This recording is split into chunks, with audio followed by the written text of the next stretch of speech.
안녕하세요. 강의 시작하겠습니다. 빠풀이 핵심 강의 5일차 강의를 시작하도록 하겠습니다. 자, 5일차에는 제시문형 중에서 법률형을 살펴볼 거고요. 제시문형은 크게 세 가지. 규칙, 지침형, 법률형, 텍스트형인데 그 중에서 법률형이 사실 제일 중요하죠. 그렇죠? 변별력도 크고. 네, 그렇기 때문에 그 법률형 문제를 한번 연습해 보도록 할게요. 일단 법률형의 유형은 딱 보면 이거 법조문이 나왔구나. 예, 그럼 법률형이죠. 그죠? 그리고 이제 OX 옳고 그름을 판단하는 그런 형태고 그 풀이 전략을 일단 이렇게 법조문의 일단 특징을 좀 이해하셔야 돼요. 예, 법조문은 기본적으로 가설적인 표현이에요. 가설이란 뭐냐? 가정이에요, 가정. 예, 만약 뭐뭐 한다면 뭐뭐한 경우에는 뭐뭐인 때에는 그러면 뭐뭐 하게 된다. 뭐뭐 할 수 있다. 뭐뭐 해야 한다. 예, 이렇게 된다는 거. 그죠? 그래서 이렇게 가정적인 표현으로 이루어져 있고, 자, 그랬을 때 뭐뭐 하면 뭐뭐 한다, 혹은 뭐뭐 한 경우에는 뭐뭐 하게 된다와 같이 어떤 요건에 해당하면 어떤 효과가 발생한다는 요건과 효과가 중심이에요. 따라서 기본적으로 요건과 효과로 나눠서 읽어보실 수 있어야 돼요. 그래서 어느 부분이 요건이고 어느 부분이 효과인지 이렇게 읽어보시는 게 그게 법조문을 좀 여러분들이 익숙해지는 그런 방법이라는 거. 자, 필수 개념은요. 법조문에서는 그 법률형 문제에서는 출제자가 보기로 만들기 아주 좋아하는 부분들이 있어요. 그걸 제가 딱 이렇게 정리를 해드린 건데 첫 번째, 복수의 요건, 즉 and냐 or냐를 정확히 볼 수 있는가. 예를 들면 이런 거죠. A, and, B, and C냐 아니면 A or B or C냐. 자, 의미가 전혀 달라지죠. 위에는 세 개를 다 갖춰야 돼요. 근데 밑에는 셋 중에 하나만 갖추면 된다는 거. 그죠? 이걸 다 갖춰야 하거나 하나만 갖추면 된다는 거. 그죠? 자, 그리고 그러면 그거에 따라서 이제 보기나 선택지 정확히 볼 수 있냐. 혹은 섞일 수도 있어요. A and B or C 이렇게. 그럼 둘 중에 하나를 갖추면 되고요. 그러면서 이것만 있으면 안 돼요. 반드시 A도 같이 갖춰야 돼요. 그죠? 이렇게. 또 원칙, 예외, 예외의 예외. 두 번째는요. 원칙, 예외, 예외의 예외. 이건 이제 구조에 대한 건데 특히 출제자가 좋아하는 건 원칙을 물어보는 경우는 잘 없어요. 예외랑 예외의 예외를 물어보는 게 많이 출제되겠죠. 이렇게. 단, 다만, 뭐뭐 하되, 뭐뭐에도 불구하고, 그러나, 하지만. 예, 이렇게. 그죠? 이런 표현들. 단, 다만, 뭐뭐 하되, 제1항에도 불구하고, 이게 아주 잘 나오죠? 그죠? 제1항에도 불구하고, 그러나, 하지만. 예. 이런 표현들이 나오면 예외, 혹은 예외의 예외. 요까지 나와요. 그거보다 더 들어가는 경우는 없으니까 전혀 걱정하지 않으셔도 돼요. 혹은 한정된 주체와 객체. 자, 시도지사가 권한을 갖고 있는지 아니면 시군 구청장이 갖고 있는지. 여기서의 시장과 여기서의 시장은 전혀 다른 사람이죠. 요 시장은 도지사급 시장이에요. 광역자치단체장으로서 시장이고 여기서의 시장은 군수구청장급 시장이에요. 기초자치단체장으로서의 시장이에요. 그죠? 예, 요렇게. 이런 부분들 대표적으로 혹은 국세청장인지 세무서장인지 경찰서장인지 아니면 경찰청장인지 한 글자 차이지만 그 위상은 전혀 다른 사람이죠. 그런 부분들 정확히 처리할 수 있는가. 자, 정족수, 특히 과반수를 주의하셔야 되는데 과반수라 하면 절반 초과예요. 절반 이상이 아니라 절반 초과이기 때문에 그 경계값이 들어가지가 않아요. 따라서 54명의 과반수 이렇게 물으면요. 절반이 얼마죠? 27. 그럼 27명 부터인가요? 아니죠. 초과기 때문에 28명 부터예요. 이렇게 정확히 처리하실 수 있어야 되죠. 근데 27이다 한다? 그럼 틀리게 되겠죠. 자, 기간을 묻는 거예요. 시점, 종점. 예를 들면 시점이 나오고 기간이 주어져요. 그럼 종점 물어보겠죠. 반대로 종점이 나오고 거꾸로 시점이 주어져요. 그러면 거꾸로 기간이 주어져요. 그러면 시점을 물어보게 되겠죠. 이런 형태들 많이 접하실 수 있고 또 대응관계 이렇게 생각하시면 돼요. 뭐뭐한 때에는 이렇게 된다. 또 이런 때에는 이렇게 된다. 자, 그리고 서로 엇갈리게 주면 틀린 보기가 될 거고요. 올바르게 매칭을 시키면 옳은 보기가 되겠죠. 그죠?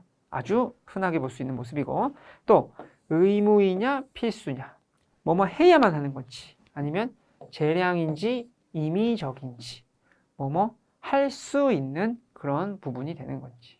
그죠? 그래서 뭐뭐 해야만 하는 건지, 뭐뭐 할 수 있는 그런 부분이 되는 건지. 예, 그러니까 해야 한다, 할 수 있다. 그 의미가 바로 의무이냐, 재량이냐, 필수이냐, 임의적이냐. 예, 이렇게 구별할 수 있어야죠. 그리고 마지막으로 괄호. 자, 여러분들이 괄호를 좀 소홀히 하는 경향이 있어요. 근데 실제 문제로 살펴보면 괄호는 중요할 때가 많아요. 출제자가 그 부분을 갖고 보기나 선택지로 활용할 때가 많기 때문에 괄호를 소홀히 하시면 안 되고, 아, 여기에 출제자의 의도가 있겠구나, 주의해야겠구나, 예, 이렇게 처리하실 수 있어야 한다는 거. 그죠? 그 부분 알려드렸고, 이건 정말 필수 개념이니까 꼭 숙지하셨으면 해요. 자, 그렇게 하시면 되고, 자, 문제 한번 풀어보도록 할게요. 핵심 강의의 또 마지막 문제니까 더 한번 잘 140, 빠풀이 실전 문제에서는 147번 문제고요. 자, 권장 시간 2분 30초 드리도록 할게요. 한번 열심히 최선을 다해서 득점해 보시죠. 바로 시작할게요.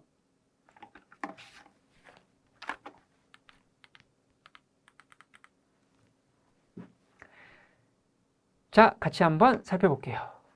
어떠신가요? 시험장에서 만났다. 자, 법률형 문제, 이 문제를 만났다. 예, 당연히 풀어야겠죠.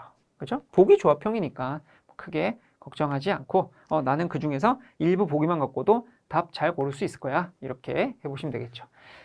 질문 정독해야죠. 다음 걸 근거로 판단할 때 보기에서 옳지 않은 것만을 모두 고르면 이렇게 돼 있어요. 단 별도의 언급이 없는 경우 내사자가 아닌 것으로 가정한다. 이렇게. 그죠? 그럼 특별한 언급이 없으면 걔 내사자 아니에요. 그렇게 하라는 얘기예요. 그래서 요게 활용이 된다는 얘기죠. 주의를 하실 수 있어야겠죠. 자, 보기 조합형이기 때문에 쉬운 것부터 항상 하시는 거예요. 자, 박준범의 선택지 처리 제1원칙, 쉽고 확실한 것부터. 이 중에서 사실 보기만 읽어봐도요, 오싹한 보기가 있어요. 아주 공포스러운. 예, 왜냐하면 무시무시한. 리을이죠. 그 무시무시하다는 게 어려워서가 아니라, 자, 한번 천천히 읽어보세요. 친형에게 이식하기 위하여 본인 동의 능력을 갖춘 것으로 인정받은 정신질환자 정으로부터 췌장 전부를 적출하는 행위는 허용되지 않는다. 어떨까요? 이게 허용될 수가 있을까요? 그리고 별도의 언급이 없으면 내사자 아닌데, 얘 정신질환은 있어요. 근데 정은 내사자가 아니에요. 쉽게 말하면 살아있는 사람이에요. 네. 진짜 뭐 이 핵심 강의를 듣고 있을 수도 있는 사람이에요. 근데 췌장 전부를 적출해서 친형한테 이식한다? 이게 어떻게 살아가요? 말도 안 되죠. 네. 그래서 리을은 허용되지 않는다. 옳고요. 그죠? 사실 보기만 이렇게 읽어보셔도 예, 당연히 옳고, 여기 물론 근거가 있죠. 자, 살아있는 사람으로도 적출할 수 있는 장기는 다음 각호의 것에 한정한다. 간장, 골수, 폐, 췌장은 의학적으로 인정된 범위에서 일부죠. 아, 이걸 다 떼가. 간장, 골수, 폐, 췌도, 소장, 말초. 폐 떼면 그 사람 어떻게 살라고요? 다 떼가면. 그죠? 그래서 그 일부만. 예. 따라서 리을은 옳게 된다는 거. 그죠? 이렇게 사실은 보기만 잘 찬찬히 읽어봐도 아, 이거 뭐 말도 안 되는데? 이건 당연히 옳을 수밖에 없는데? 이런 게 분명히 있다는 거. 그죠? 그렇게 보실 수 있으면 되고, 자, 기억. 그럼 나머지도 한번 볼까요? 이식된 사자가 정해지지 않은 경우 내사 상태에 있는 지적장애인 가부로부터 안구를 저촉하는 행위는 허용되지 않는다. 자, 얘는 내사 상태예요. 근데 안구 적출하는 거 어떻게 될까요? 이식 대상자가 정해지지 아니한 경우에는 원칙적으로 장기를 적출하면 안 돼요. 근데 다만 예외죠. 내사자와 사망한 자의 안구는 그러하지 아니하다. 그러하지 아니하다니까 앞에 문장에 반대가 되겠죠. 적출할 수 있다가 되는 거죠. 따라서 허용이 돼요. 그래서 기억은 틀렸어요. 그죠?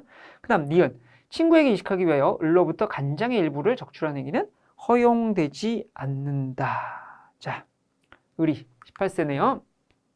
자, 살아있는 사람으로서 16세 이상인 미성년자의 장기는 배우자, 직계존비속, 형제자매, 사촌인의 친족에게 이식하는 경우가 아니면 적출할 수 없대요. 16세 이상인 미성년자. 얘는 지금 18세잖아요. 그러면 16세 이상이긴 하나 미성년자이기 때문에 배우자, 직계비속, 형제자매, 사촌인의 친족에게는 이식을 할 수가 있지만 그 외에는요. 안 돼요, 아예. 그죠? 따라서 친구에게 이식하기 위하여 이런 적출하는 행위는 허용되지 않는다. 맞아요.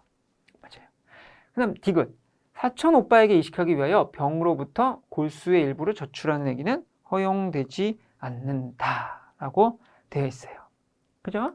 그럼 보시면 자, 2항 살아있는 사람으로서 다음 각호의 어느 한 사람의 장기는 적출해서 아니 된다라고 되어 있고요. 다만 제1호에 해당하는 사람의 경우에는 골수의 한정을 적출할 수 있어요. 즉 16세 미만인 사람은요. 골수에 한정하여 적출을 할 수가 있어요. 근데 여기 보면 병은 15세거든요. 굉장히 어려요. 근데 보다시피 16세 미만인 사람도 그 골수의 한정에서는 적출을 할 수가 있기 때문에 자, 디귿 골수의 일부를 적출하는 얘기는 허용되지 않는다. 이거는 틀렸죠. 따라서 옳지 않은 것으로만 모두 고르면 이랬으니까 정답은요. 1번이 되는 거죠. 기억 디귿. 옳지 않은 것만을 모두 고르라고 했으니까요. 정답은 1번. 이렇게 하시면 된다는 거. 그죠? 자, 그래서 요 정도면 상급이에요. 법률 문제 중에서 좀 어려운 편에 속하는데 그래도 충분히 잘 해보실 수 있었겠죠. 그죠? 그래서 아까 조금 전에 정리해드린 그런 어떤 출제자가 보기로 하기 아주 좋아하는 부분들을 잘 숙지를 하고 내가 뭐 암기를 해서 완전히 체화를 시키고 그렇게 하신다면 그럼 그런 것들이 보였을 때 아, 이 부분 갖고 보기면 안 되겠구나 이렇게 예상할 수 있고 그럼 그게 실제로 보게 됐을 때 금방 또 찾아가실 수 있고 그렇게 처리하실 수가 있겠죠. 그죠? 자, 이렇게 해서 빠풀이 실전 문제 핵심 강의 5일차를 마치도록 하겠고 자, 빠풀이 실전 문제 여기 핵심 강의를 모두 수강하시느라고 정말 고생 많으셨습니다. 감사합니다.